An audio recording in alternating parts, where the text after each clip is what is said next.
നാളെ എന്തായാലും ഉണ്ട്, ഇനി അതിനൊരു മാറ്റമില്ല. Okay, good morning. അപ്പൊ ഇന്നത്തെ കഴിഞ്ഞ ക്ലാസ്സിൽ നമ്മള് മൂന്നാമത്തെ പാഠമായിരുന്നു പഠിച്ചുകൊണ്ടിരുന്നത് അല്ലേ? എന്താ അതിന്റെ പേര്? എന്താ മൂന്നാമത്തെ പാഠത്തിന്റെ? ഗുരുവചനം തിരുവചനം അല്ലേ? ഗുരുവിന്റെ വചനം തിരുവചനാണെന്നാണ് നമ്മൾ പറഞ്ഞത് അല്ലേ? ഗുരുക്കന്മാർ എന്ന് പറഞ്ഞാൽ ആരാണ്? അറിവ് പകർന്നു തരുന്നവരാണ് ഗുരുക്കന്മാര്, അധ്യാപകര് അല്ലെ? അവരുടെ അറിവ് പകർന്നു തരുന്നവരാണ്. അത് തിരുവചനമായിട്ട് എടുക്കണം എന്നാണ് എല്ലാവരും ഇതിൽ പറയുന്നത് അല്ലെ? അപ്പോ ഗുരുക്കന്മാർ എന്ത് ശാസിച്ചാലും ശിക്ഷിച്ചാലും നിങ്ങൾക്ക് അവരോട് ദേഷ്യമല്ല തോന്നേണ്ടത്, പകരം അവർക്ക് നിങ്ങളോടുള്ള കൂടുതൽ ഇഷ്ടം കൊണ്ടാണ് പറയുന്നത് എന്ന് നിങ്ങൾ മനസ്സിലാക്കണം എന്നാണ് ഇതിൽ നിന്ന് പറയുന്നത് അല്ലെ? ഈ ഒരു കഥ കൊണ്ട് നമ്മൾ പഠിക്കുന്ന എന്താ? ഗുരുക്കന്മാർക്ക് നിങ്ങളുടെ അച്ഛനമ്മമാരെ എങ്ങനെ സ്നേഹിക്കുന്നോ അതുപോലെ തന്നെയാണ് ഗുരുക്കന്മാര് നിങ്ങളെ സ്നേഹിക്കുന്നത് അല്ലെ?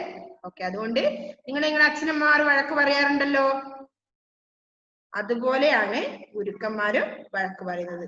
ഓക്കെ, നിങ്ങൾ നന്നാവാൻ വേണ്ടി മാത്രമാണ് അവരും വിചാരിക്കുന്നത് അല്ലെ? ഓക്കെ, അപ്പോ ഒന്നുകൂടി മിസ് അവിടം വരെ വായിക്കാം. നമ്മൾ കഴിഞ്ഞ ക്ലാസ്സിൽ എടുത്തത് വരെ. സന്ധ്യ മയങ്ങാൻ തുടങ്ങിയിരിക്കുന്നു. ഗുരുവും ഗുരുപത്നിയും പുറത്തെവിടെയോ പോയിരിക്കുകയാണ്. മറ്റാരും അടുത്തെങ്ങുമില്ല. ഇത് തന്നെ നല്ല തക്കം. ഇന്നയാളുടെ കഥ കഴിക്കണം. സുകുമാരൻ ഒരു വലിയ പാറക്കല്ലുമായി പാത്തും പതുങ്ങിയും ഗുരുവിന്റെ തട്ടിൻ പുറത്തേക്ക് വലിഞ്ഞു കയറി. വീടിന്റെ മേൽക്കൂരയിൽ എവിടെയോ ഇരുന്ന് നരിച്ചീറുകൾ ബഹളം കൂട്ടുന്നുണ്ട്. സുകുമാരൻ തന്റെ കയ്യിലുള്ള പാറക്കല്ല് ബലമായി പിടിച്ചു. അവൻ അവിടെ ഇരുന്ന് ഓരോന്നങ്ങനെ ഓർക്കാൻ തുടങ്ങി. എത്ര നാളായി അയാൾ തന്നെ ശകാരിക്കുന്നു. തൊട്ടതിനും പിടിച്ചതിനും ഒക്കെ ശകാരം തന്നെ ശകാരം. ഗുരുവാണെന്ന് പറഞ്ഞിട്ട് എന്ത് കാര്യം? ശിഷ്യനോട് അല്പമെങ്കിലും കരുണ കാണിക്കേണ്ടേ? ഇനിയും കുറ്റം പറച്ചിൽ കേൾക്കാൻ വയ്യ. ഇന്ന് അയാളുടെ കഥ കഴിക്കണം. ഈ പാറക്കല്ല് തലയിൽ തന്നെ വീഴ്ത്തണം. സുകുമാരൻ ഇരുട്ടിൽ പതുങ്ങിയിരുന്നു. പല്ല് ഞെരിച്ചു. താൻ എത്ര എളിമയോട് കൂടിയാണ് അയാളോട് പെരുമാറുന്നത്. ഇത്രയും അച്ചടക്കവും അനുസരണയും കാണിക്കുന്ന ശിഷ്യന്മാർ വേറെ എവിടെയെങ്കിലും ഉണ്ടോ? എന്നിട്ടും ശാസന തന്നെ ശാസന. പുറത്താരുടെയോ കാൽപെരുമാറ്റം കേൾക്കുന്നു. സുകുമാരൻ ചെവിയോർത്തു. അതാ അവർ വരികയാണ്. ഗുരുവും ഗുരുപത്നിയും. അകത്ത് കയറി അത്താഴം കഴിക്കാനിരിക്കട്ടെ, അപ്പോൾ കല്ല് തലയിലേക്കിടാം. പെട്ടെന്ന് ഗുരുമന്ദിരത്തിലെ വിളക്ക് തെളിഞ്ഞു. സുകുമാരൻ ഒന്നുകൂടി ശ്വാസം അടക്കി പിടിച്ചു. നെഞ്ചിടിപ്പിന്റെ ശബ്ദമെങ്ങാനും ഗുരു കേട്ടാലോ? ഗുരുപത്നി ചെറിയ പാത്രത്തിൽ അന്ന് കിട്ടിയ ഭിക്ഷച്ചോറ് വിളമ്പി. ഇരുവരും ഒരു പുൽപ്പായ വിരിച്ച് അത്താഴം കഴിക്കാനിരുന്നു. സുകുമാരന്റെ നെഞ്ച് പടപടാ എന്നിടിച്ചു. ഇനി നിമിഷങ്ങൾ മാത്രം. തന്നെ ശാസിക്കുന്ന ദുഷ്ടനായ ഗുരുവിന്റെ കഥ ഇതോടെ തീരുകയാണ്. അവൻ കല്ലിൽ മുറുകെ പിടിച്ചു. അപ്പോഴാണ് താഴെ ഒരു സംസാരം കേട്ടത്. സുകുമാരൻ ചെവി വട്ടം പിടിച്ച് അത് ശ്രദ്ധിച്ചു. ഗുരുപത്നി ഗുരുവിനോട് ചോദിക്കുകയാണ്, അങ്ങ് എന്തിനാണ് നമ്മുടെ സുകുമാരനെ എപ്പോഴും ശാസിക്കുന്നത്? അവനെല്ലാം കൃത്യമായി ചെയ്യുന്നുണ്ടല്ലോ. ഓ, അത് നീ ശ്രദ്ധിച്ചോ? ഗുരു സന്തോഷത്തോടെ പത്നിയെ നോക്കി. തൊട്ടതിനൊക്കെ ഉപദേശിക്കുന്നത് അവന് ഇഷ്ടമല്ലെന്ന് തോന്നുന്നു. ഈയിടെയായി അവന്റെ മുഖം എപ്പോഴും മ്ലാനമാണ്. ഗുരുപത്നി വിശദമാക്കി.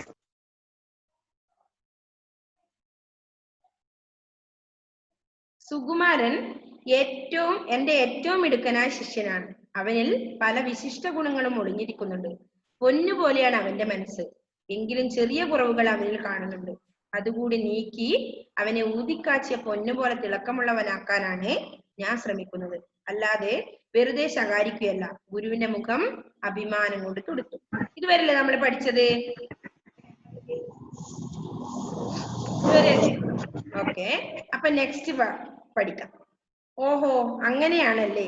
അപ്പൊ ഞാനും വല്ലാതെ തെറ്റിദ്ധരിച്ചു. ഗുരുപത്നി ക്ഷമാപണത്തോടെ അറിയിച്ചു. അപ്പൊ എന്താണ്? ജോയലിന് ക്ലിയർ ഇല്ല ജോയലെ? അപ്പൊ എന്താ പറഞ്ഞത്? ഇതില് ഗുരുവിന്റെ പത്നിക്കും ഉണ്ടായിരുന്നു ആ ഒരു ഡൗട്ട്. എന്ത്? ഈ സുകുമാരൻ എന്തിനാണ് എപ്പോഴും വഴക്ക് പറയുന്നത്? സുകുമാരൻ ഉണ്ടായ അതേ ഡൗട്ട് തന്നെ ഗുരുപത്നിക്കും ഉണ്ടായി. ഗുരുപത്നി ചോദിച്ചു. എന്ത് ചോദിച്ചു? നിങ്ങൾ എന്തിനാണ് സുകുമാരനെ എപ്പോഴും വഴക്ക് പറയുന്നത്? അവൻ നല്ലൊരു ശിഷ്യനല്ലേ? അപ്പൊ ഇങ്ങനെ നിങ്ങൾ എപ്പോഴും ദേഷ്യപ്പെടുന്നോണ്ട് അവന്റെ മുഖം എപ്പോഴും മ്ലാനമാണെന്ന് പറഞ്ഞു. ഒരു സന്തോഷമൊന്നും ഇല്ലാതെയാണ് നിങ്ങൾ എപ്പോഴും വഴക്ക് പറയുന്നോണ്ട് പറഞ്ഞു. അപ്പൊ അതിനുള്ള മറുപടി സുകുമാരൻ നല്ല പോലെ കേട്ടു അല്ലേ? അപ്പൊ ഓഹോ, അങ്ങനെയാണല്ലേ. അപ്പൊ എന്ത് പറയുന്നു ഗുരുപത്നി? അങ്ങനെയാണല്ലേ. അപ്പൊ ഞാനും വല്ലാതെ നിങ്ങളെ തെറ്റിദ്ധരിച്ചു. ഗുരുപത്നി ക്ഷമാപണത്തോടെ അറിയിച്ചു അല്ലെ. തെറ്റിദ്ധരിച്ചോണ്ട് ക്ഷമാപണത്തോടെ പറഞ്ഞു. ഈ സംഭാഷണം കേട്ട് തട്ടിൻ മുകളിലിരുന്ന സുകുമാരൻ ഞെട്ടി. അവന്റെ കൈകാലുകൾ വിറച്ചു. എന്തിനാ വിറച്ചത്? ജീവ, ലിസൺ ഹിയർ ജീവ. എന്തിനാ വിറച്ചത്? അപ്പൊ അദ്ദേഹത്തിനെ കൊല്ലാനാണ് മേലെ ഇരിക്കുന്നല്ലേ ഇവൻ. അപ്പൊ അയാളുടെ ഉള്ളിലുള്ള, ഗുരുവിന്റെ ഉള്ളിലുള്ള മനസ്സിലുള്ള ഇത് ഇപ്പോഴാണ് സുകുമാരൻ നേരിട്ട് അറിയുന്നത് അല്ലെ. ഇത്രയും നാള് എന്നെ പേടിപ്പിച്ചത് ഞാൻ നന്നാവാൻ വേണ്ടിയാണെന്ന് സുകുമാരന് മനസ്സിലായി. ഈ സംഭാഷണം കേട്ട് തട്ടിൻ മുകളിൽ നിന്ന് സുകുമാരൻ ഞെട്ടി. അവന്റെ കൈകാലുകൾ വിറച്ചു. ശ്വാസം പോലും പെട്ടെന്ന് നിന്നുപോയതുപോലെ തോന്നി. തന്നെ പ്രാണന് തുല്യം സ്നേഹിക്കുന്ന ഗുരു, തന്നെ ഊതിക്കാച്ചിയെ പൊന്നാക്കി മാറ്റാൻ പാടുപെടുന്ന ഗുരു, ഈ ഗുരുവിനെയാണോ താൻ ദാരുണമായി കൊല്ലാൻ ശ്രമിച്ചത്? താൻ ഒരു മഹാഭാവിയാണ്, ഗുരുദ്രോഹിയാണ്. തേനും പാലും നൽകുന്ന കയ്യിൽ കൊത്താനോങ്ങിയ സർപ്പമാണ്. ഇതിന്റെ ശിക്ഷ അനുഭവിച്ചേ തീരൂ. അവന്റെ കണ്ണുകളിൽ നിന്ന് കണ്ണുനീർ അണപൊട്ടി ഒഴുകി. എന്തിനാ? പ്രായശ്ചിത്തയല്ലേ. അപ്പോ എന്നെ ഇത്രയും നല്ലതായി പറയുന്ന ആളെയാണോ ഞാൻ കൊല്ലാൻ ശ്രമിച്ചതെന്നില്ലേ ഒരു വിഷമം സുകുമാരന് തോന്നി അല്ലെ. അതുകൊണ്ടാണ് ഇതിന്റെ ശിക്ഷ അനുഭവിച്ചേ തീരൂ. അവന്റെ കണ്ണുകളിൽ നിന്ന് കണ്ണുനീർ അണപൊട്ടി ഒഴുകിയത് അതുകൊണ്ടാണ് അല്ലെ. ഗുരുവും ഗുരുപത്നിയും ഉറക്കമായപ്പോൾ സുകുമാരൻ കയ്യിലുള്ള പാറക്കല്ലുമായി ശബ്ദമുണ്ടാക്കാതെ പുറത്തു കടന്നു. പക്ഷെ അന്ന് രാത്രി സുകുമാരന് ഉറങ്ങാൻ കഴിയില്ല. എന്തുകൊണ്ടാ സുകുമാരന് ഉറങ്ങാൻ കഴിയാത്തത്?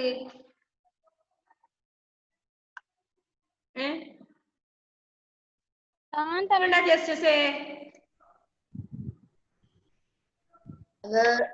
എന്നെ തന്നെ ഊതിക്കാറ്റിയ പൊന്നുപോലെ ആക്കാത്തതിന്റെ ഗുരുവിനെ കൊല്ലാൻ ശ്രമിച്ചതിന്റെ കുറ്റബോധം.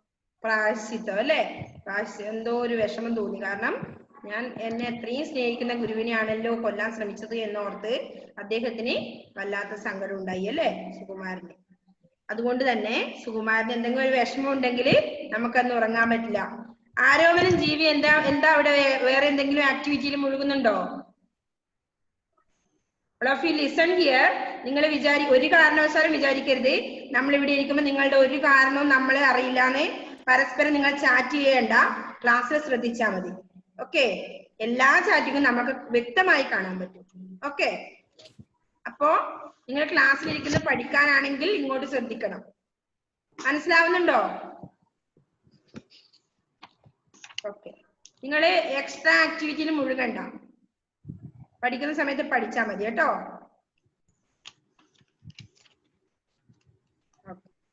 അപ്പോ പിറ്റേന്ന് അതിരാവിലെ അവൻ ഗുരുവിന്റെ സന്നിധിയിലെത്തി. സുകുമാരൻ വിനയപൂർവ്വം ഗുരുവിനോട് പറഞ്ഞു, ഗുരു, എനിക്ക് അങ്ങയോട് ഒരു പ്രധാന കാര്യം ചോദിച്ചറിയാനുണ്ട്. എന്താണത്? ഗുരു അന്വേഷിച്ചു. എന്താണ് ചോദിച്ചറിയാൻ നോക്കാൻ നമുക്ക്. എന്താ? തന്നെ ജീവന് തുല്യം സ്നേഹിക്കുന്ന ഗുരുവിനെ നീചമായി കൊല്ലാൻ ശ്രമിക്കുന്ന ഒരു ശിഷ്യന് എന്ത് ശിക്ഷയാണ് നൽകേണ്ടത്? സുകുമാരൻ ഗുരുമുഖത്തേക്ക് നോക്കി ചോദിച്ചു. തന്നെ ജീവന് എന്താ ചോദിച്ചത് ഗുരുവിനോട്?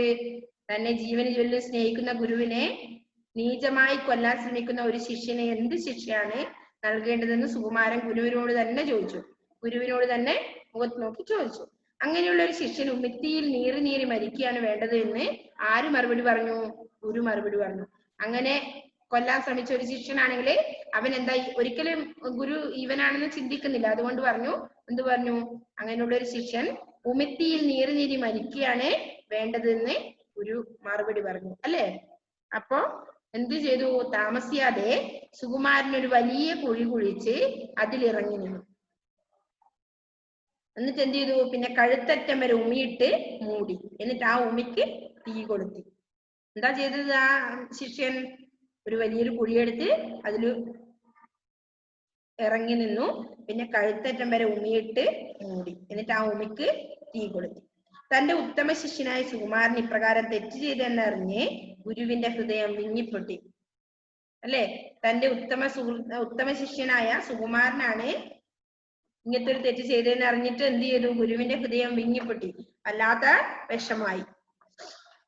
ഉമിത്തിയിൽ നിന്ന് സുകുമാരനെ രക്ഷിക്കാൻ അദ്ദേഹം പല ഉപദേശങ്ങളും നൽകിയെങ്കിലും സുകുമാരൻ അതിൽ നിന്ന് അണുവിട പോലും ഒറ്റ ലേശം പിന്മാറാൻ തയ്യാറായില്ല അല്ലേ.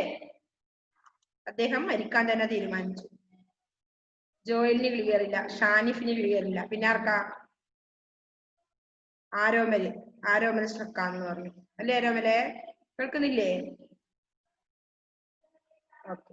അപ്പോ ആ ഉമിത്തിയിൽ നിന്നുകൊണ്ട് അദ്ദേഹം സ്വയം നിർമ്മിച്ച് പാടിയതാണത്രേ ശ്രീകൃഷ്ണ വിലാസം കാവ്യം അല്ലേ? ആര്?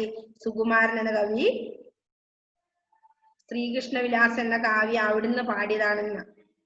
12ാമത്തെ സർഗത്തിലെ 62ാമത്തെ ശ്ലോകം പാടുമ്പോഴേക്കും ഉമിത്തി പടർന്നു കയറി അതോടെ അദ്ദേഹത്തിന്റെ നാവ് വെന്തുപോയെന്നാണ് പറയപ്പെടുന്നത്.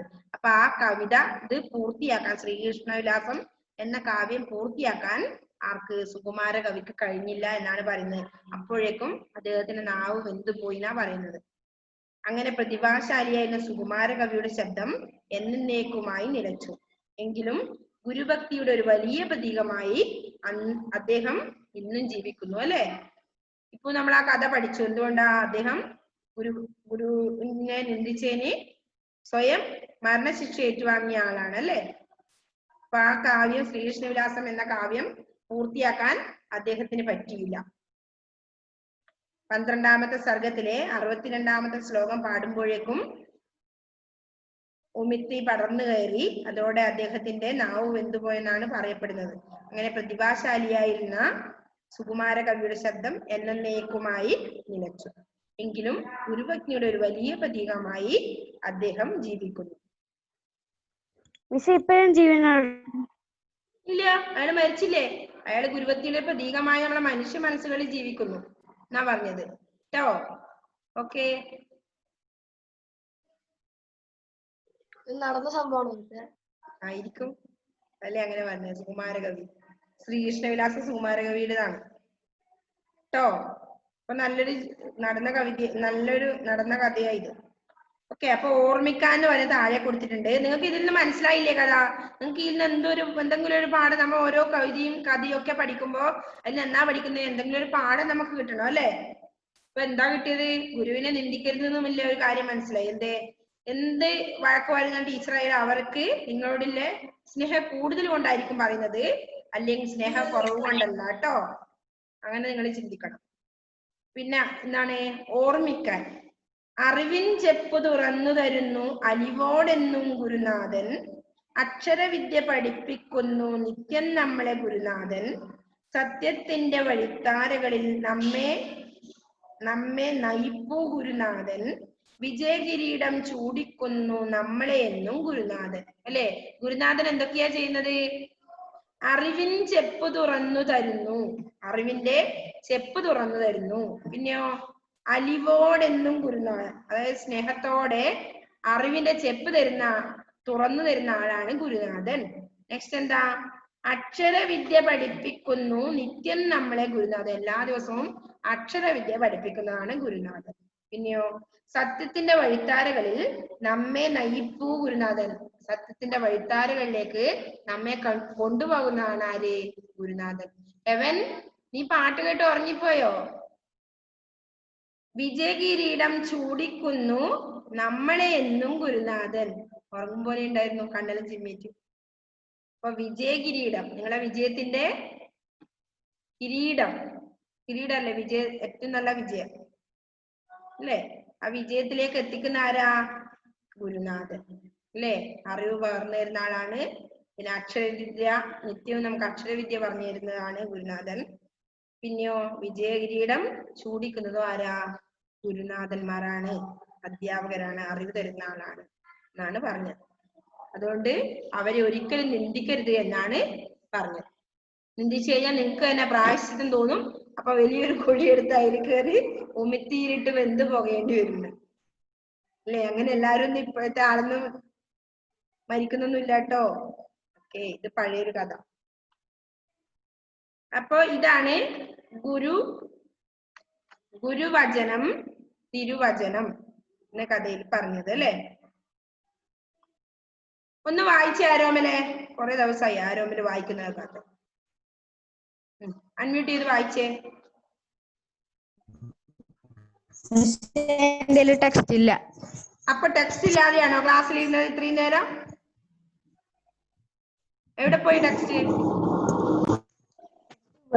ടെക്സ്റ്റ് ഇല്ല ആരോമലിന്റെ കയ്യില്.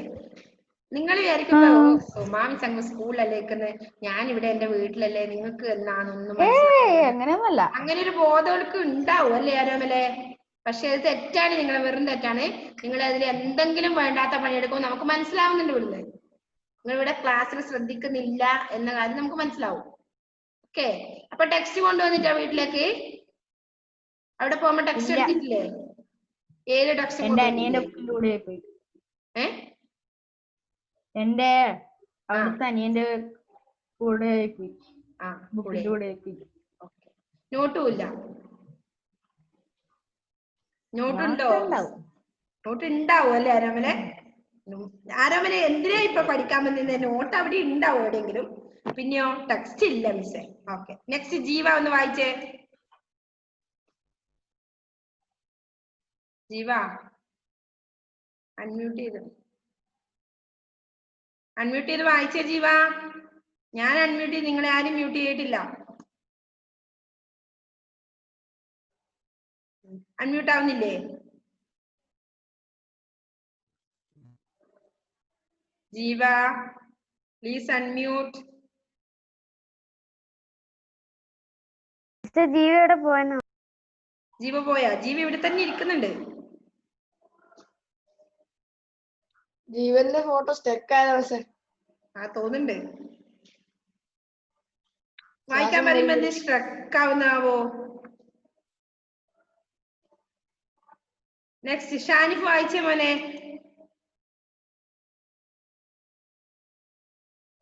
Shanif please unmute.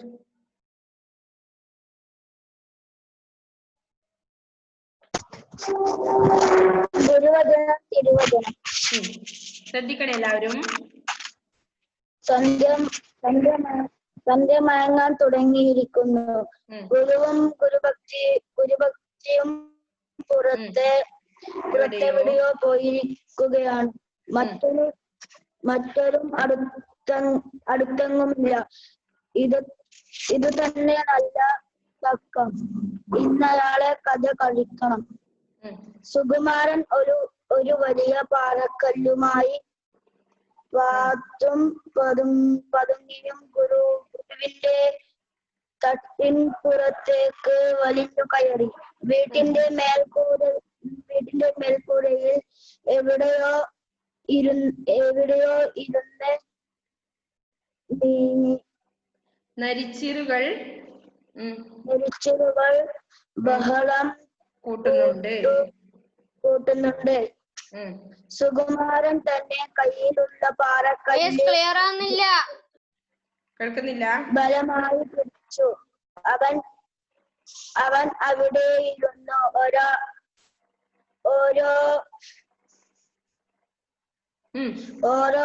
ഓരോന്നങ്ങനെ ഓർക്കാൻ തുടങ്ങി. എത്ര നാളായി അയാൾ തന്നെ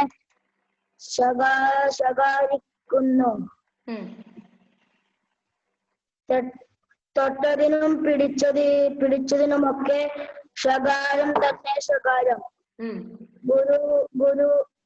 ഗുരുവാണെന്ന് പറഞ്ഞിട്ട് എന്ത് കാര്യം?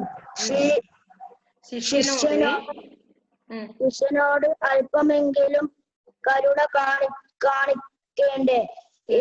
ഇനിയും കുറ്റം പറച്ചിൽ കേൾക്കാൻ വയ്യ. ഇന്ന് അയാളുടെ കഥ കഴിക്കണം. ഈ പാറക്കല്ല് തന്നെ വീഴ്ത്തണം. കുമാരൻ പതുങ്ങിയിരുന്നു. പല്ലു നെരിച്ചു. താൻ എത്ര കേൾക്കുന്നില്ല. എളിമയോട് അയാളോട് പെരുമാറുന്നത്. എത്രയും അടച്ചടക്കവും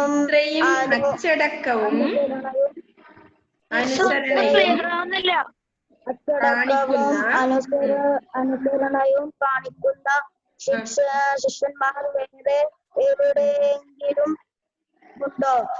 എന്നിട്ടും ശാസന തന്നെ ശാസന. പുറത്താരുടെ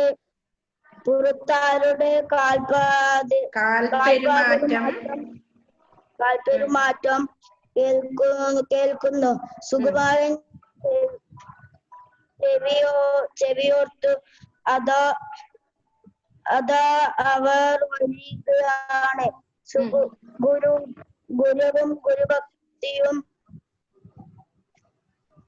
ഗുരുവും ഗുരുപത്നിയും അകത്തു കയറി അത്താഴം കഴിക്കാനിരിക്കേണ്ട. അപ്പോൾ കല്ല് തലയിലേക്കിടണം.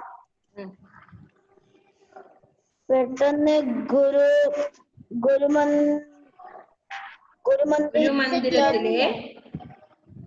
ഗുരുമന്ദിരത്തിലെ വിളക്കു തെളിഞ്ഞു. സുകുമാരൻ ഒന്നും കൂടി ശ്വാസമടക്കി പിടിച്ചു. നെഞ്ചിടിപ്പിന്റെ ശബ്ദമെങ്ങാനും ഗുരു കേട്ടാലോ? ഗുരു നെക്സ്റ്റ് വായിച്ചേ. ഷാനിഫേ നെക്സ്റ്റ് ജീവ വായിക്കും. പ്ലീസ് അൺമ്യൂട്ട് ജീവ.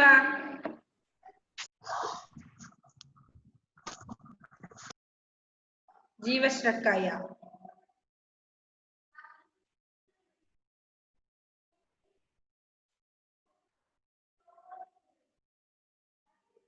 നെക്സ്റ്റ് നിർമ്മൽ, പ്ലീസ് അൺമ്യൂട്ട് മോനെ.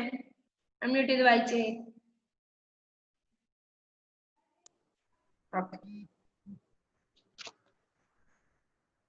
പെട്ടെന്ന് ഗുരുമന്ദിരത്തിലെ വിളക്ക് തെളിഞ്ഞു. അവിടുന്ന് മോല് വായിച്ചേ.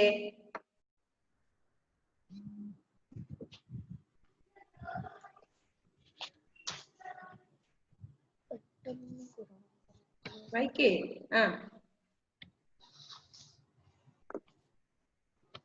പെട്ടെന്ന് കണ്ടിട്ടില്ല. എവിടെയായിരുന്നു നിങ്ങൾ ഇങ്ങോട്ടല്ലേ ശ്രദ്ധിക്കുന്നത്, വായിക്കുന്നത്?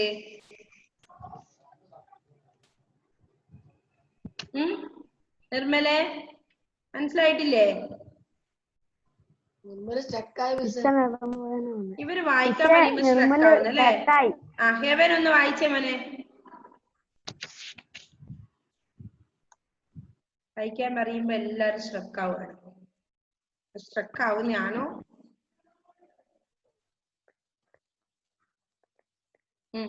ഹെവൻ സ്ട്രക്ക് ആയി അല്ലേ? ഇല്ല അല്ലേ? വായിച്ചോ. ഞാൻ വിചാരിച്ചു അങ്ങനെയാണ് അല്ലേ? പെട്ടെന്ന് ഗുരുമന്ദിരത്തെ വിളക്ക് തെളിഞ്ഞു. സുകുമാരൻ ഒന്നും കൂടി ശ്വാസമടക്കി പിടിച്ചു.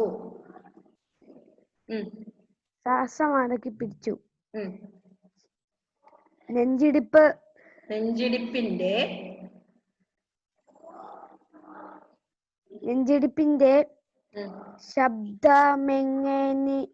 ശബ്ദമെങ്ങാനും ഗുരു കേട്ടാലോ? ടെക്സ്റ്റ് വായിക്കലേ കുറവാണ്. ഗുരു പത്നി ചെറിയ പാത്രത്തിൽ അന്ന്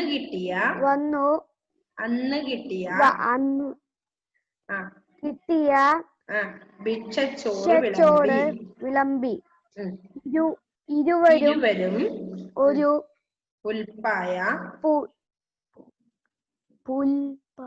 പുൽപ്പായ വിരിച്ച് അത്താഴം കഴിക്കാനിരുന്നു. സുകുമാരന്റെ നെഞ്ച് പടപടാ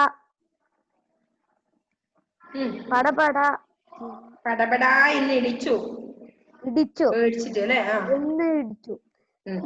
ഇനി നിമിഷങ്ങൾ മാത്രം തന്നെ ശാസിക്കുന്ന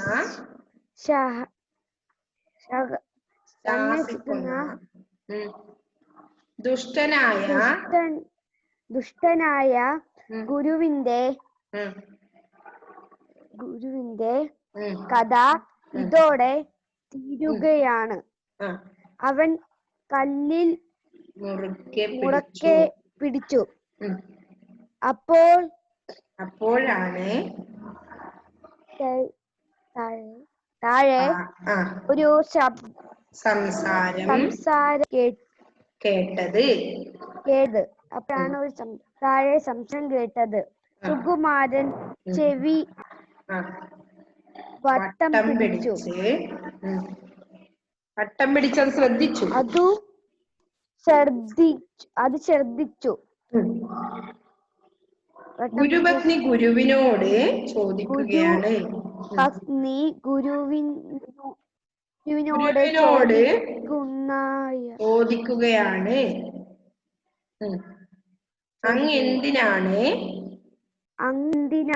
നമ്മെ സുകുമാരനെ എപ്പോഴും ശാസിക്കുന്നത്?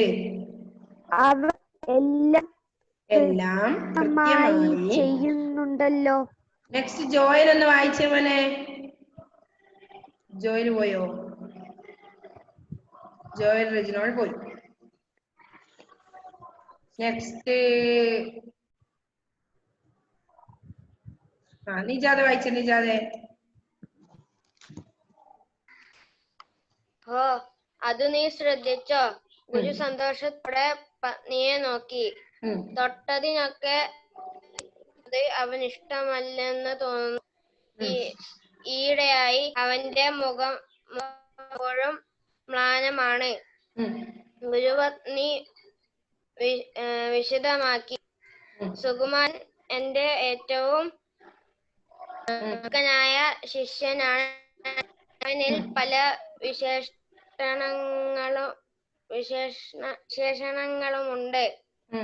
വിശേഷണങ്ങളും ഒളിഞ്ഞിരിക്കുന്നുണ്ട്. വിശിഷ്ട ഗുണങ്ങൾ. പൊന്നു പോലെയാണ് അവന്റെ മനസ്സ്. എങ്കിലും ചെറിയ അവനിൽ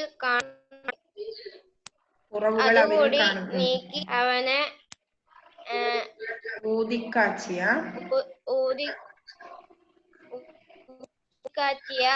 പൊന്നു പോലെ തിളക്കമുള്ളതാക്കാനാണ് ഞാൻ ശ്രമിക്കുന്നത്. അല്ലാതെ വെറുതെ ശകാരിക്കുകയല്ല. ഗുരുവിന്റെ മുഖം അഭിമാനം കൊണ്ട് തുടുത്തു. ഓഹോ, അങ്ങനെയാണല്ലേ. ഞാനും വല്ലാതെ തെറ്റിദ്ധരിച്ചു ഗുരു. വായിക്കട്ടെ.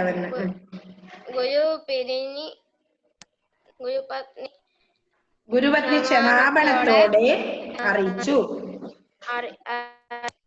ഈ സംഭവം കേട്ട്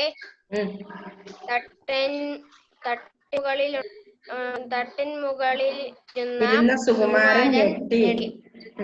അവന്റെ കൈകാലുകൾ വിറച്ചു. ശ്വാസം ബലം പെട്ടെന്ന് നിന്നു പോയ പോലെ തോന്നി. തന്നെ പ്രാണന് തുല്യം ഗുരു തന്നെ ഊതിക്കാച്ചിയ പൊന്നാക്കി മാറ്റാൻ പാടുപെടുന്ന ഗുരു. ഈ ഗുരുവിനെ ഞാൻ ദാരുണമായി കൊല്ലാൻ ശ്രമിച്ചത്. ഞാൻ ഒരു മഹാപാപിയാണ്,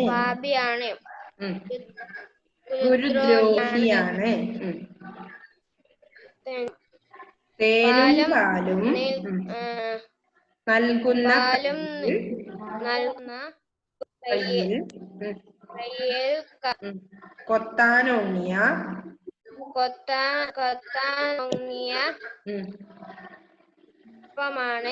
ഇതിന്റെ ശിക്ഷ. ഇതിന്റെ ശിക്ഷ അനുഭവിച്ചേ തീരൂ. അവന്റെ കണ്ണുകളിൽ കണ്ണുനീർ അണപൊട്ടിയൊഴുകി. ഗുരുവും ഗുരുപത്നിയും ഉറക്കമായപ്പോൾ കുമാരൻ കയ്യിലുള്ള പാറക്കല്ലുമായി ശബ്ദമുണ്ടാക്കാതെ പുറത്തു കടന്നു. പക്ഷേ അന്നു രാത്രി സുകുമാരൻ ഉറങ്ങാൻ കഴിഞ്ഞിരുന്നില്ല. പിറ്റേന്ന് അതിരാവിലെ അവൻ ഗുരുവിന്റെ ഉം. സാന്നിധ്യത്തിലെത്തി. സന്നിധിയിലെത്തി. സുകുമാരൻ ഉം. വിനയപൂർവം ഗുരുവിനോട് പറഞ്ഞു, ഗുരു, ഗുരു. എനിക്ക് അങ്ങോട് ഒരു പ്രധാന കാര്യം ചോദിക്കാനുണ്ട്. എന്താണത്? ഗുരു അന്വേഷിച്ചു. തന്നെ ജീവതുല്യം സ്നേഹിക്കുന്ന ഗുരുവിനെ നിജാദേ ശ്രമിക്കുന്ന ഒരു എന്താണ് നൽകേണ്ടത്? നിജാദേ ക്ലാസ് ഇപ്പൊ കട്ടാവും. ഇനി 1 മിനിറ്റേ ഉള്ളൂ, അതുകൊണ്ട് മതി. ഇനിയിപ്പോ ഒരു കാര്യം ചെയ്യണം, എല്ലാവരും ഈ ടെക്സ്റ്റ് നല്ലതുപോലെ ഒരു 5 പ്രാവശ്യമെങ്കിലും വായിക്കാൻ ആർക്കും പറ്റുന്നില്ല. 5 പ്രാവശ്യമെങ്കിലും ഈ പാഠം നല്ലതുപോലെ വായിക്കണം. എന്നിട്ട് സൈൻ ചെയ്യണം. സൈൻ ചെയ്തിട്ട് ഫോട്ടോ ഇട്ട് തരണേ. ടെക്സ്റ്റ് ഇല്ലാത്തവര് എടുത്തിട്ട് വന്ന് വായിക്കണം. തരാമല്ലേ? ഓക്കെ, ഒരു 5 ടൈംസ് എങ്കിലും വായിക്കുക കേട്ടോ എല്ലാവരും. അതുപോലെ നാളെ 2ാമത്തെ പാഠത്തിന്റെ എക്സാം ഉണ്ട്. ഓക്കെ, അപ്പൊ ഇന്നത്തെ നമ്മുടെ ക്ലാസ്സിന്റെ ടൈം കഴിഞ്ഞു. എല്ലാവരോടും ബൈ. എന്തേ ജസ്റ്റ് പറഞ്ഞോ.